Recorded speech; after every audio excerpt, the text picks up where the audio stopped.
Hello there fellow humans and welcome to this video, and today I want to talk about the LT432 because it is now available in the shop right here for, look at that, 15,000 gold, which obviously doesn't make this tank worth it whatsoever. It's no T8 is 15,000 gold ever.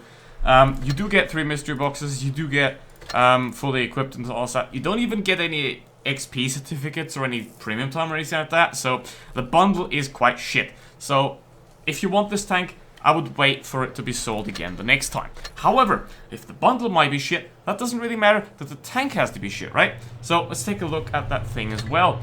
Now, you have 2000 DPM, which is obviously bad. You have 175 average penetration. However, this is a light tank, so it's not mostly about the gun, it's a lot more about the mobility, because you can make that penetration work if you do play well, which is, this tank's only really for players that are really good, because if you're bad, you're probably not gonna get much fun out of this thing. Now, obviously the mobility is quite good. You have a top speed of 70 forwards and 30 in reverse, so that's obvious. And also it's a Russian tank, so you have quite a high likelihood of bouncing shots. You know, the turret is very, very rounded, so it's gonna be quite easy to bounce shots off that. The front is 100mm. It's quite very, very well sloped, so you are gonna get quite a couple of bounces there as well. So let's not keep talking pointlessly though, but let's jump right into it. I don't know why I even have this tank, but let's go. And as always, don't forget to like and subscribe. So let's get into the battle here with the LT432. Now, obviously, just because the bundle is horrible and the gun is horrible doesn't mean the tank's horrible. I mean, here's the thing. The mobility is amazing. The armor is very Russian, which means it can bounce quite a lot of shots. However, obviously you should never rely on the armor, you know? It's more of a backup armor rather than I can tank shots with this. You do have a very rounded turret, but it's not the thickest. So I wouldn't really bait shots in this thing. I would try to avoid shots as much as possible. And the thing is, the DPM and the penetration are horrible. So what can you do against that? Obviously you have the mobility of this vehicle. You don't fire 24/7. You don't fire every shot per minute. There's a tree. You've seen that tree. You've seen that tree fall. That's a guy. You know, paying attention is very important, especially in light tanks, you know, because you can reposition everywhere. So it's always important to find a very good position for yourself. What is he doing? I think he's AFK. Can't shoot. Okay. Now, another thing about this tank that I want to mention is that the starting ammo is APCR. You know, the standard ammo is APCR, and the premium ammo is AP. The difference between APCR and AP is that APCR loses more penetration over distance, so you don't want to be sniping with the APCR rounds whatsoever. Especially because, I mean, the accuracy of this tank is quite decent, but you still don't want to snipe with APCR ideally. However, what this thing is very good for, and what the APCR does give it the advantage is that he's ammo racked. Well, see, there's the Russian armor. I mean, you can bait shots like that, but you really have to know the angles for that, and that's something you can only find out by trial and error, pretty much.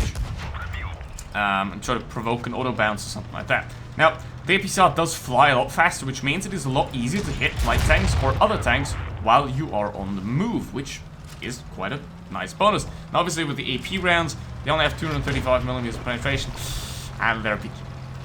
So, yeah, but yeah, that don't work. But yeah, that is quite a nice bonus. You can shoot better on the move. You can hit moving targets better with the APCR rounds as standard. And you won't lose any damage having to switch to less damage ammo there. Okay, now, that's not too bad, gotta say, but still, it's only 175mm of penetration, which just is not adequate for tier 8. I think the minimum that a tier 8 should have is, I mean, either you balance it like the Pershing, you know, where you have high DPM and low standard penetration, but high premium penetration. I think the Pershing is perfectly balanced now.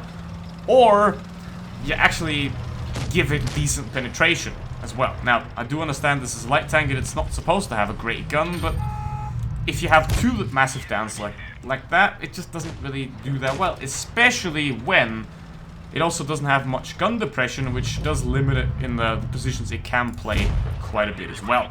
So you do have 3 downs out to the gun, which isn't really that nice. Now, I would buy this tank for 6 to 7k gold, never 15. It's no tier 8 is worth 15 ever. There are a few tier 10s that are even worth 15. not the MX-30. So, I don't think you should definitely buy it. Now, obviously, as you can see, I'm doing well. Almost 3k damage here. It can be a lovely tank. It can work beautifully. But for that, you need to be a very, very skilled player. You know, the average player, you can get some fun out of it. Sure, it's a light tank. You can buzz around and stuff like that. But to play it competitively, to play it well, you gotta know what you're doing. Which is true for any tank, but more so for light tanks. So now let's get into the second battle here with the LT-432.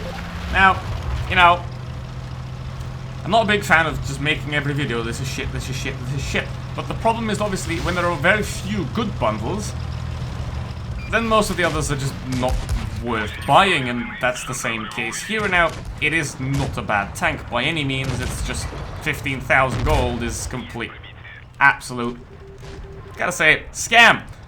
So, unfortunately also, we do not have a very well-functioning team right here, so I'm going to have to dip and get off the hill.